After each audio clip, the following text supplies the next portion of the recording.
जय हिंद प्यारे बच्चों, स्वागत है आप सभी का मेजर कलसी के ऑनलाइन प्लेटफॉर्म पे। हम सभी आर्मी नर्सिंग असिस्टेंट एग्ज़ाम के लिए जनरल साइंस में फिजिक्स, केमिस्ट्री, बायोलॉजी के प्रमुख प्रश्नों को देखेंगे। ठीक इसी प्रकार के प्रश्न आपके पेपर में बनते हैं। तो आइए देखते हैं पहला प्रश्न क्या है। पहला प्रश्न पूछा हुआ है कि the life span of RBC in human blood is approximately, मानव रक्त में आरबीसी का जीवन काल लगभग कितना होता है। तो आप सभी को पता है 100 से 120 दिन। 100 से 120 दिन इसका जवाब हो जाएगा। 100 से 120 दिन, 100 से 120 दिन इसका जवाब हो जाएगा। दूसरा प्रश्न है आपका, which part of the nephron is primarily responsible for selective री एब्जॉर्बिशन। नेफ्रॉन का कौन सा भाग चयनात्मक पुनः अवशोषण सेलेक्टिव री एब्जॉर्बिशन के लिए जाना जाता है। बोमन कैप्सूल है, ग्लोमेरुलस है, लूप ऑफ हेनले है या फिर पीसीटी है। पीसीटी है। इनमें बताना है कि कौन सा आपका है जो दोबारा से पुनः, ठीक है, जो पुनः अवशोषण करके जो है ब्लड में दोबारा से चीज़ों को भेजता है। तो कौन सा सही हो जाएगा आपका? ग्लोमेरुलस। कौन सा सही हो जाएगा आपका? ग्लोमेरुलस। नेक्स्ट क्वेश्चन है आपका, the pacemaker of the human heart is, मानव हृदय का पेस मेकर कौन है? तो ऐसे नोड को आपका नेचुरल पेस मेकर कहा जाता है। ऐसे नोड इसका सही जवाब हो जाएगा। ठीक है, यस से नोड इसका सही जवाब हो जाएगा। नेक्स्ट क्वेश्चन है आपका, the genetic material in most virus is, virus में आनुवांशिक पदार्थ क्या होता है? केवल डीएनए होता है, केवल आरएनए होता है, आरएनए और डीएनए दोनों होते हैं, या फिर आपका केवल प्रोटीन होता है? तो चौथे प्रश्न का जवाब हो जाएगा कि सर आपके वायरस में डीएनए और आरएनए दोनों रहते हैं, बोध। ठीक है, नेक्स्ट है आपका,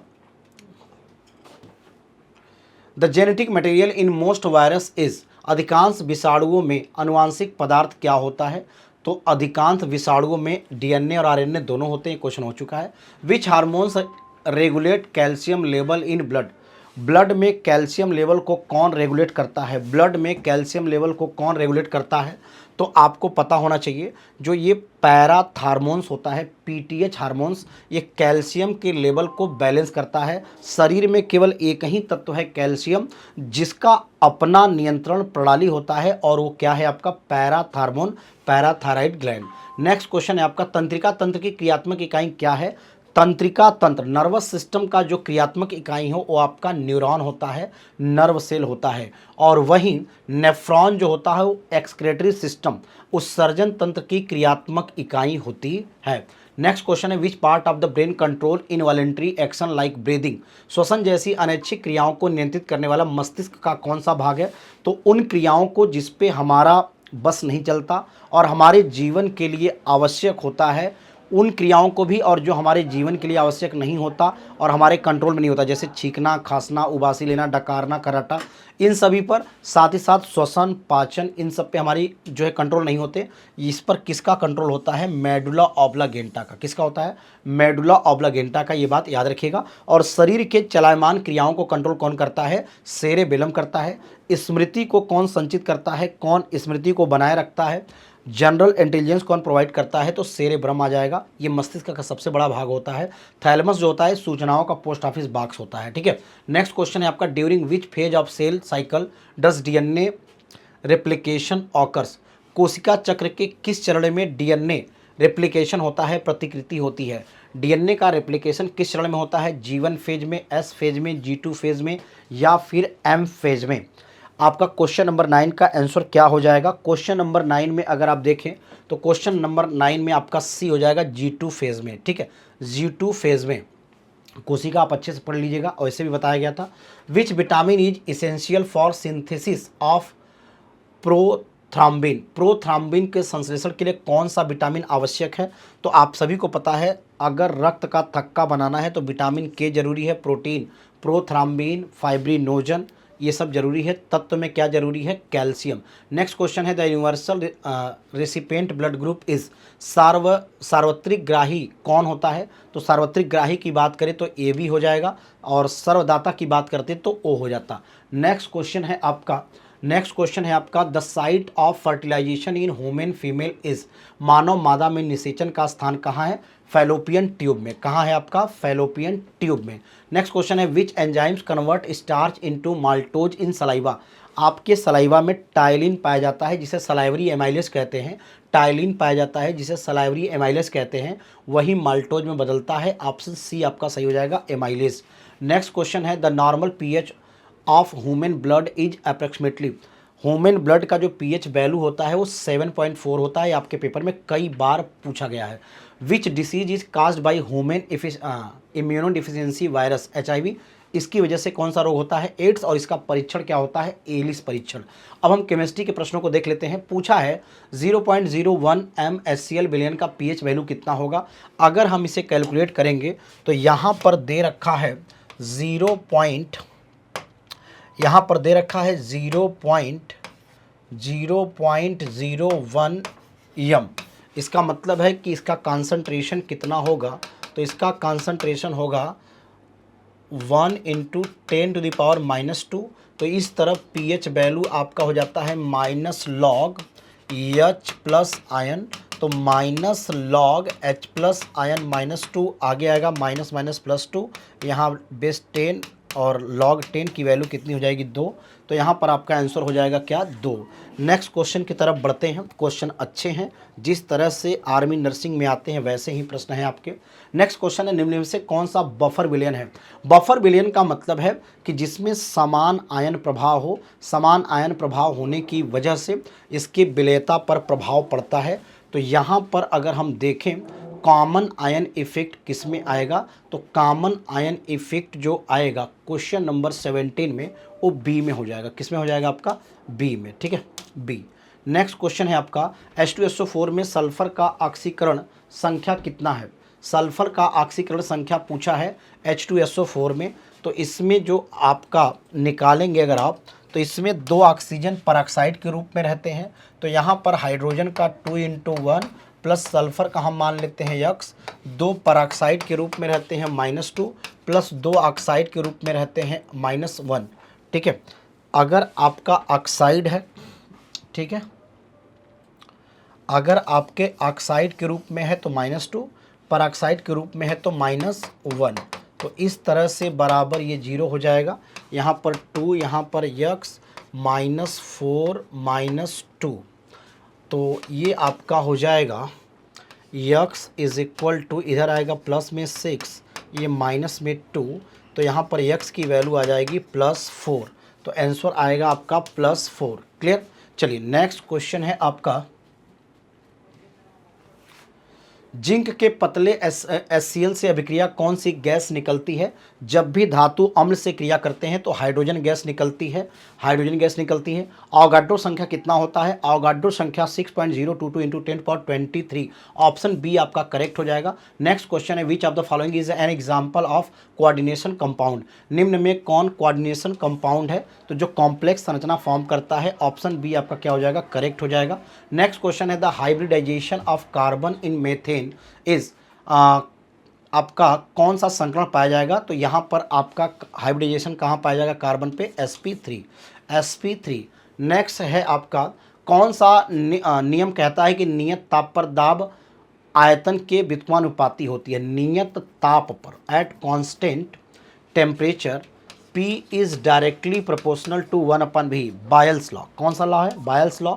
नेक्स्ट क्वेश्चन है आपका the UPSC name of CH3CH2OH, ethyl alcohol, इसे हम कहते हैं एथेनॉल। क्या कहते हैं, एथेनॉल। नेक्स्ट क्वेश्चन है आपका निम्न में से कौन सा प्रबल विद्युत अपघट्य है। प्रबल मतलब जो आसानी से टूट जाए, आसानी से टूटने में आयनिक कंपाउंड कौन है, NaCl, तो आपका सी ऑप्शन सही हो जाएगा, NaCl।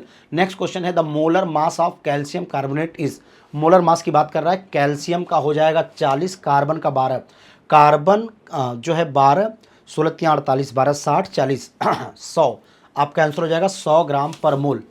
नेक्स्ट क्वेश्चन है आपका which metal is liquid at room temperature, बहुत ज़्यादा प्रश्न आता है पेपर में, कमरे के तापमान में कौन द्रव होती है, तो मरकरी हो जाएगा, बी ऑप्शन करेक्ट हो जाएगा। अगर हम बात करते हैं the fundamental group present in the carboxylic acid, carboxylic acid में COOH रहता है, जितने भी ऑर्गेनिक एसिड होते हैं सभी में COOH उपस्थित होता है। The process of coating iron with zinc to prevent rusting is called, लोहे पर जिंक की परत चढ़ाकर जंग से बचाने की प्रक्रिया क्या कहलाती है? इसे हम कहते हैं गैल्वेनाइजेशन, गैल्वेनीकरण, ठीक है ना। और किसकी परत? जिंक की परत चढ़ती है लोहे को जंग से बचाने के लिए। Which of the following has highest electronegativity, highest electronegativity किसकी होती है? फ्लोरीन सबसे ज्यादा विद्युत ऋणी तत्व होता है, तो आपका आंसर हो जाएगा इसका कौन? फ्लोरीन। नेक्स्ट क्वेश्चन है the apparent frequency of sound increase when, ध्वनि की प्रत्यक्ष आवृत्ति बढ़ती है जब, ध्वनि की आवृत्ति बढ़ती है जब वह स्रोत की तरफ जाएगा, स्रोत दूर जाए नहीं, एक दूसरे की ओर बढ़ेंगे तब, यानी कि ऑप्शन सी आपका सही हो जाएगा, डॉपलर प्रभाव है। नेक्स्ट क्वेश्चन है आपका कि 10 ओम का रजिस्टर करंट कर रहा है 2 का, हीट प्रोड्यूस इन 5 सेकेंड, तो इसे लगा लीजिएगा आप लोग, फार्मूला आपको पता है, H is equal to I square R T. चलिए, तो आपका आई स्क्वायर 2 का स्क्वायर 4 गुणे आर की वैल्यू 10 गुणे टी की वैल्यू 5, 4 पंजे 20, 200 जूल आंसर आ जाएगा। नेक्स्ट क्वेश्चन की बात करते हैं हम लोग, नेक्स्ट क्वेश्चन की बात करते हैं। जब प्रकाश वायु से कांच में प्रवेश करता है तो उसकी, कांच में प्रवेश करेगा तो उसकी स्पीड घटेगी क्योंकि वो अपवर्तनांक ज़्यादा रखता है, ठीक है, और उसका माध्यम जो होता है सघन हो जाता है, तो स्पीड क्या हो जाएगी? घटेगी, लेकिन इसमें स्पीड की कोई बात ही नहीं किया है, स्पीड घटेगी यहाँ पर बढ़ी दे दिया है। हाँ, आवृत्ति बदलती, आवृत्ति एक माध्यम से दूसरे माध्यम में जाने पर कभी नहीं बदलती, तो वेवलेंथ बढ़ता है।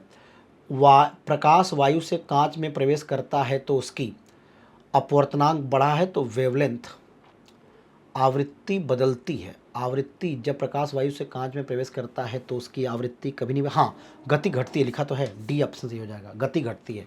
अब क्वेश्चन नंबर 34 है, a body of mass 2 kg is raise to a height of 5 metre, mgh 2 पचे 10, 10 दहा में 100, आपका सी ऑप्शन करेक्ट हो जाएगा। लास्ट क्वेश्चन आज के सेशन का है, the direction of magnetic field around the straight current carrying conductor is given by, सीधी धारा वहन करने के लिए चालक के चारों ओर चुंबकीय क्षेत्र की दिशा ज्ञात की जा सकती है किस नियम से? फ्लेमिंग के दाएं हाथ के, दाहिने हाथ के अंगूठे से, लेंज के नियम से।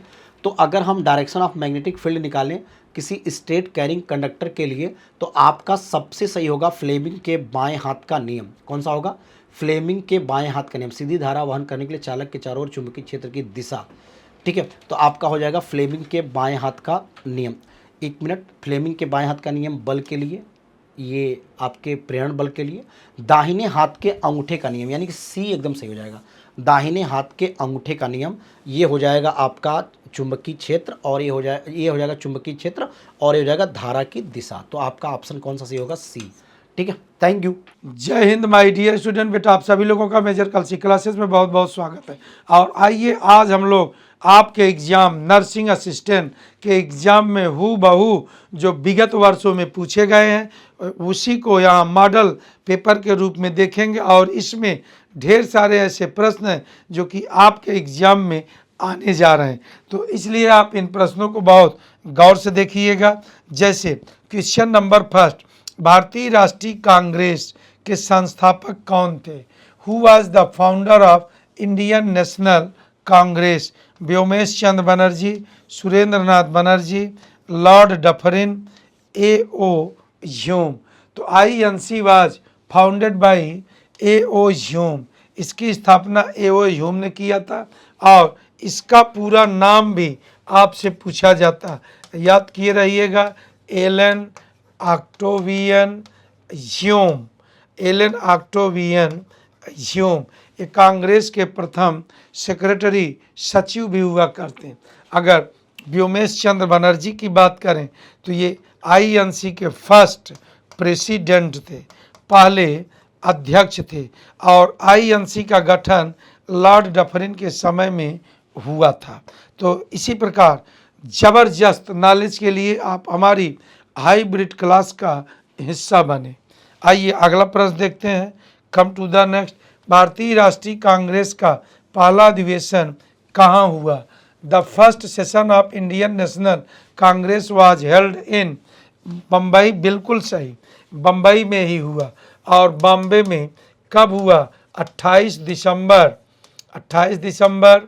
1885 एडी। और इसका पहला अध्यक्ष बनाया गया किसको? व्योमेश चंद्र बनर्जी, WC बनर्जी इसके अध्यक्ष बनते हैं और इसमें कुल 72 सदस्यों ने हिस्सा लिया था। आइए अगला प्रश्न देखते हैं। भारतीय राष्ट्रीय कांग्रेस के प्रथम अध्यक्ष कौन थे? इन्हीं के बारे में हम लोग चर्चा कर रहे थे। Vyomesh Chandra Banerjee, WC Banerjee. Option C. Come to the next question. भारतीय राष्ट्रीय कांग्रेस के प्रथम मुस्लिम अध्यक्ष कौन थे? अबुल कलाम आज़ाद, मोहम्मद जकारिया खान, इमाम हसन, बदरुद्दीन तैयब जी। बिल्कुल सही जवाब ऑप्शन डी।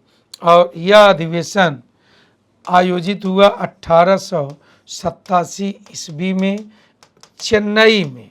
कहाँ पर आयोजित हुआ? चेन्नई में। और यहीं पर प्रथम INC के मुस्लिम अध्यक्ष बदरुद्दीन तैयब जी घोषित किए जाते हैं। आइए कांग्रेस के प्रथम अंग्रेज अध्यक्ष कौन थे? Who was the first British president of Indian national Congress? George Yule, yo Hume, Salisbury, बिर। पहले तो भैया कौन थे आपके? George Yule. इन्हें कब बनाया गया? 1888 ईस्वी में। इन्हें प्रयागराज में आयोजित होता है। कहाँ पर बेटे? प्रयागराज में। ठीक, यहाँ पर ये सेशन आयोजित हुआ। आए अगला प्रश्न। स्वदेशी आंदोलन के समर्थन का प्रस्ताव 1906 में किस कांग्रेस अधिवेशन में पारित किया गया?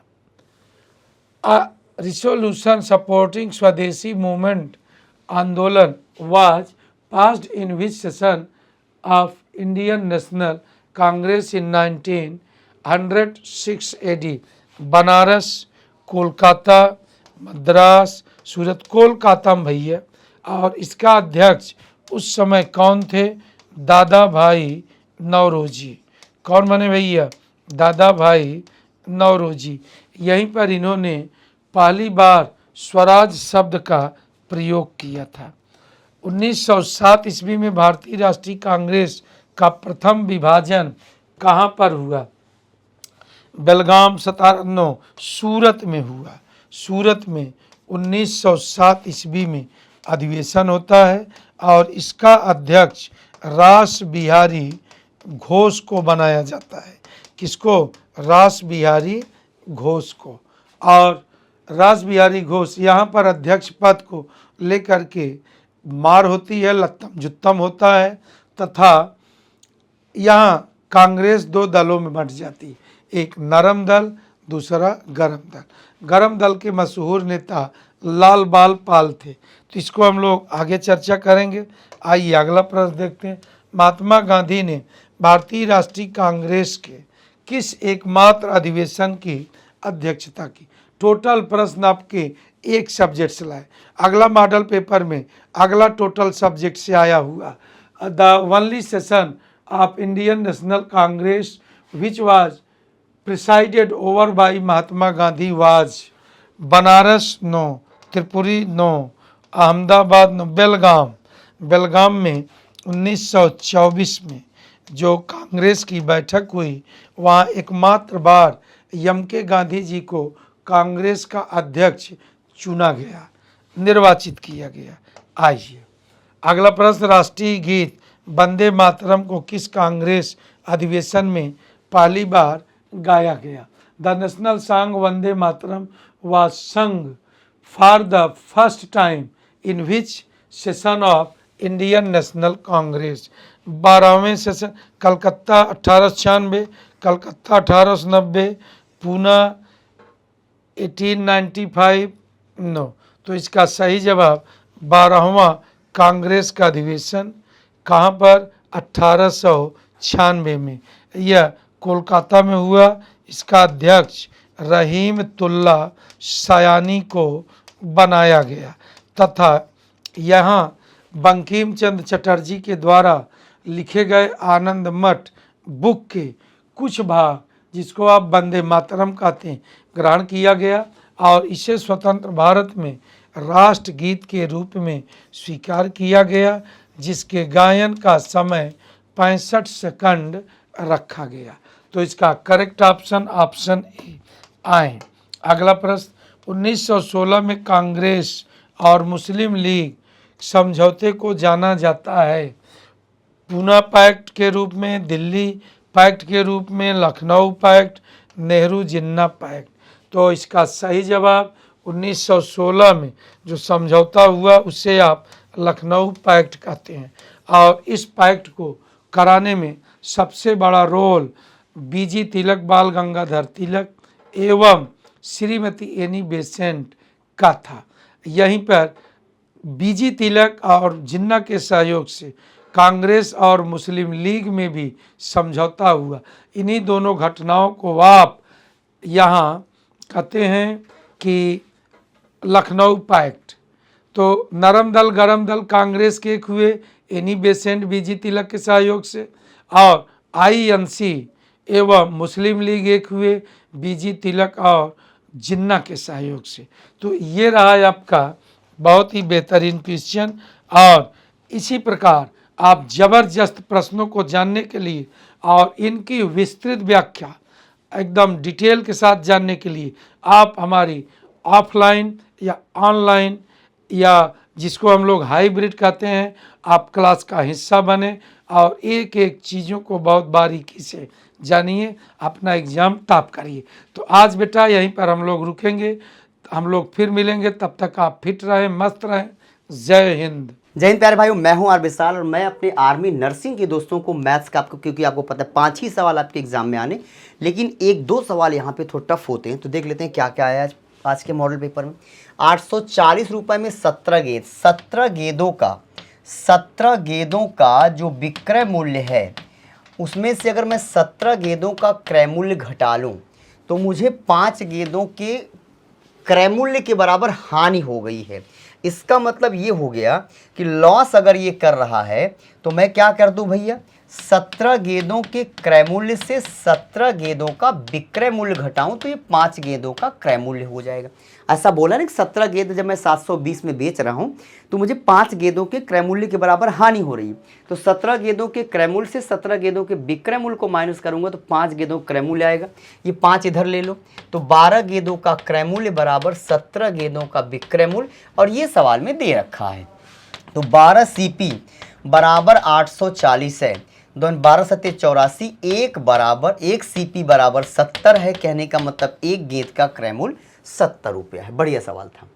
क्या बोल रहा है, पिता और उसके पुत्र की वर्तमान उम्र का रेशियो 4:1 है। ठीक है, 5 साल पहले उनकी उम्र 7:1 के अनुपात में थी।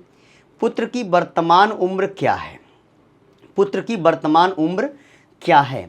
तो पुत्र की वर्तमान उम्र मान लिया अगर 1 है, यहाँ पर 1 दिया है और 1 की वैल्यू 10 तो हो नहीं सकती, 1 की वैल्यू अगर 3 होगी तो बाप 12 का हो नहीं सकता, 1 की वैल्यू 8 है तो बाप 32 का हो सकता है, 1 की वैल्यू 5 है तो बाप 20 का हो सकता है। चलो हमने 1 की वैल्यू 5 ली, अगर 1 बराबर 5 है तो 4 बराबर 20 होगा। ठीक बात है।